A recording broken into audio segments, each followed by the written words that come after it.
Welcome to Got Invention Radio. I'm your host, Brian Freed, and tonight we have two guests on our show. We have Julie Blake. She's an event planner and most recently planned the Toy and Game Inventor Camp in Toronto just last week. And we have Benjamin Dermer. He is the VP of Inventor Relations. Anybody ever play those HedBandz game or Stratego, Aqua, what is it? Which ones are they, Ben? AquaDoodle? AquaDoodle, maybe? Or... Yeah, name a couple other ones. Air Hogs, Bakugan, got a new robot dog coming out. I work for a company called Spin Master Toys. So plenty of toys coming out. Excellent. Thank you for that, Ben. Okay, so let's start off with Julie. If you could just give us a quick intro on yourself and tell us what you do. Sure. Well, I'm an event planner, and I plan all kinds of different events, mostly arts and culture events. And I recently started planning some special events relating to a cause that's close to my heart, which is kids' literacy and creativity. So last week, I planned a camp in Toronto, as you mentioned, the Toy and Game Inventor Camp. And I planned that with a couple of awesome nonprofits from Toronto, Story Planet and Maker Kids. And we wanted to put together a week-long camp where kids could come in and over the course of the week, they would have all the support and tools needed to invent their own toy or game. Okay. Very interesting. And Ben from Spin Master, Benjamin Dermer, tell us a little bit about what you do as the VP of Inventor Relations at Spin Master. So basically, I try and find toy ideas. I spend most of my time meeting with designers and inventors around the world trying to find new stuff that we can make. Every year, we got to come out with new toys, just like other toy companies. And as some of your listeners might know, in the toy industry, most ideas actually come from third-party inventors. So I work with them day in, day out, trying to find and develop new stuff. Very interesting. I'm sure that's got to be a lot of fun for you. Yeah, it's not bad. The most important, probably one of the fun parts is really getting a chance to play with all these toys, whether or not you take them, just to see them and to interact with them, right? Yeah, I see about 3,000 things a year, 3,000 new toy ideas a year. So they're not all fun to play with, unfortunately, but it is the biggest perk of the job. Okay. Well, we're going to have a very interesting show here tonight.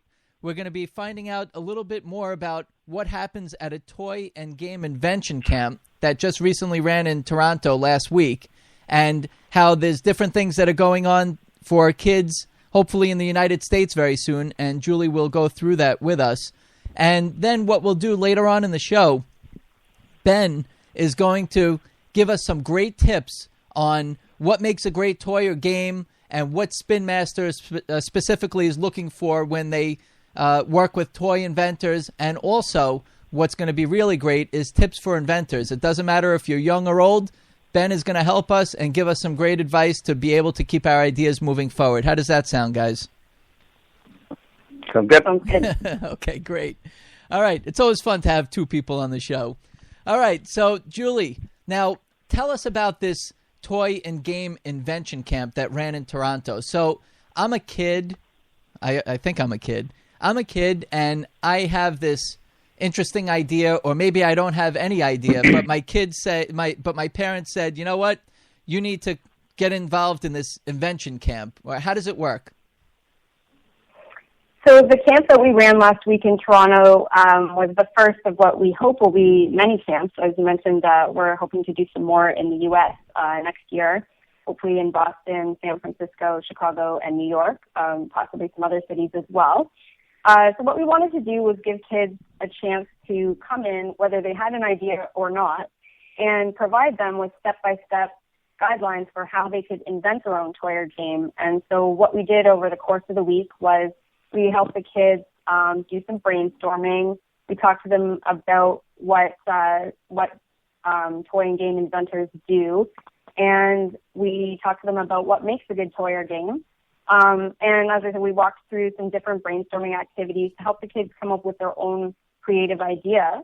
And the second half of the camp was more hands-on, where we had the kids using 3D printers and software and existing toys and games and sort of hacking those to create something finished by the end of the week. Well, that's fantastic to have that kind of workshop for kids. And that's something that's really special, and hopefully we can bring that into the United States very soon. What made you choose Toronto? Well, Toronto is close to where I'm based, which is in Montreal. Okay. And as I said, we worked with a couple of really great nonprofit organizations there that were interested in doing a toy or game camp, which is Story Planet and Maker Kids. So Story Planet is a nonprofit organization in Toronto that does children's programming, and they work a lot with after-school programs and summer workshops and camps for kids. And they were really interested in doing something with toys and games. And Maker Kids is a workshop space for kids that has the 3D printer, and they get kids doing a lot of hands-on building. So what we wanted to do was put those two together and have the kids first work on their ideas at Story Planet and then go to Maker to actually build their idea. Okay, that's very interesting. So the parents that are signing their kids up, are they concerned about their intellectual property being, their ideas being stolen from this invention camp? That didn't seem to be an issue last week. It's certainly something that, we're sensitive to in terms of the kids' ideas. But the camp was really sort of a preliminary step of brainstorming, and it was a very collaborative, creative atmosphere where I think that type of sort of copyright type of issue wouldn't come up until a little later in the creative process. So it didn't pose any issues for us last week. Okay, so, whoops. So you're walking them through when they come up with the idea to really developing it, where they're researching to make sure that it's not somebody else's intellectual property. They're doing the drawings. They're taking the drawings. They're bringing them to life. Then you're putting them into a 3D machine where they're actually seeing a prototype of their invention, their toy or game. What about if it's a game? Let's say it's a board game. What are you doing with that? We did have a couple of kids at the camp that were working on more traditional games, including one board game. And what we did for that was we actually had a lot of existing board games available and craft materials that we had brought in for the camp to allow the children to sort of hack a game that existed. So we cut up existing board games. We gave them access to different spinners and dice and different games pieces, so that they could build something new from existing game parts. Okay. And then once they have that game to a point where they're playing it and everybody's enjoying it, what happens at the end of the camp? So we had some kids that finished their projects sort of early in the week, and others were still working on them on the Friday. It was a week-long camp. So actually it was the child that was working on a board game who was still working on his game board on Friday afternoon. But what we did on the last day was we sort of had a play testing day where everybody tried out each other's games and toys and gave some feedback. We had created a rating form, which we used, and we rated some popular toys and games, and we also gave each other feedback on the ideas. And it was pretty interesting for those of us that were running the camp because we really had no idea what the kids were going to come up with. And we were in the position where we needed to come up with the tools and resources to help them make their idea a reality over the course of the week. So it was quite a good challenge for us as well. So now the kids have their board games and their toys that they've developed, and most of them brought it to some sort of point where it's a raw idea that they can either plan on potentially developing themselves and marketing, hopefully, with their parents' help, or themselves, because kids are doing more than parents these days, especially on the web and making a website and e-commerce and all that. But then you also got Spin Master involved, and Ben's company, Spin Master. So how and why did you get Spin Master there? So like I said, the camp was run with two nonprofits, and obviously, financial resources were limited. So I was seeking a sponsor to help us fund the camp and also offer some scholarships to kids that maybe couldn't afford to go to camp. So I met with Ben, and we were very happy that Spin Master agreed to come on board as the title sponsor for the camp and helped us really to get those resources in place. They donated some toys and some funds to help us run the camp, which also allowed us to give some scholarships out to kids. That's very nice. And did Ben and Spin Master actually look at the products and see their ideas and see if it's something that he may potentially license?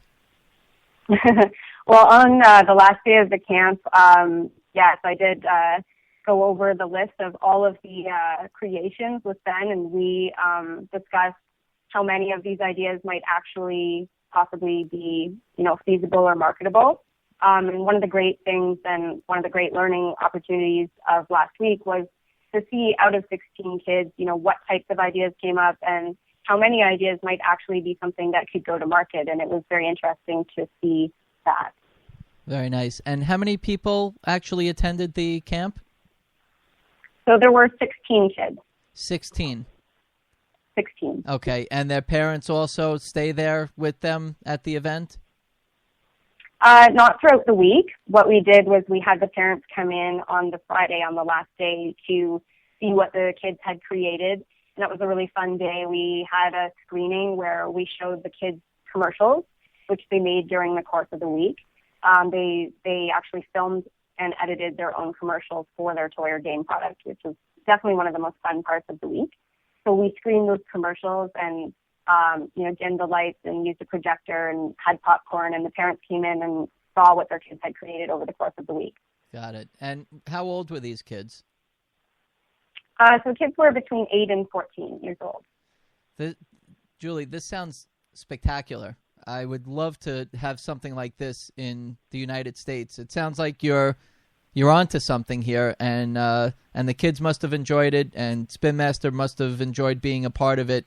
What are your plans for taking it into the United States? You mentioned that you were looking to expand it into the States. What are your plans? We definitely do want to run similar camps across the U.S. in 2014, and we're starting to compile a list of potential partners to do that right now. There's a number of different spaces that offer children's programming that have already reached out and expressed interest in doing something like this. So what I'm working on right now is putting together sort of a workbook guide for other locations that might like to do something similar. We have lots of resources that came out of last week that we can share. So our goal is to set this up in many different locations across the U.S. And like I said, we have a few cities already, 4 or 5 cities that have already reached out to us about doing something. Very nice. Julie, it sounds fantastic, and I wish you all the best with future endeavors of this camp, and I'm sure that the word will spread with the 16 that you had, and having a sponsor like Spin Master to be involved is really an accomplishment. So I commend you on your efforts there, and congratulations. Thanks. So, Mr. Ben Dermer from Spin Master. So tell us, Spin Master is an unbelievable company. You can go on any of the shelves in any of the stores, and you see Spin Master games and toys and all kinds of fun things that are on the shelves there. Tell us a little bit more about what Spin Master is and what they do. So we are a full-line toy and game company. We've been around for almost 20 years now, and we do toys and games in all categories. So that means we do stuff for preschoolers, stuff for older kids, girls, boys. We do craft activities. We do we're the biggest maker of flying toys in the world. A lot of your listeners might know the Air Hogs line of remote control helicopters and airplanes. So yeah, we just make quite a few toys, and every year, like I said, we have new stuff coming out, and we're just always hunting around for new ideas. So you're also based in Canada. What part? I'm based in Toronto and divide my time between Toronto and our office in Los Angeles. Okay. And when you're going through these toys, I mean, you have a ton of SKUs that are out there. They're mostly to mass retail. They're specialty stores, your catalogs, right? You have pretty much a pretty wide range of distribution. Yeah, we sell just about everywhere in the world that you can buy toys. I mean, obviously the mass market is our bread and butter, and we're always trying to find toys that can be really big hits and reach lots of kids. Just recently, Ben, I've been hearing quite a bit of inventors specifically targeting making a great toy or game. And they feel very passionate about it. tell me, you must see so many different variations of different games out there and new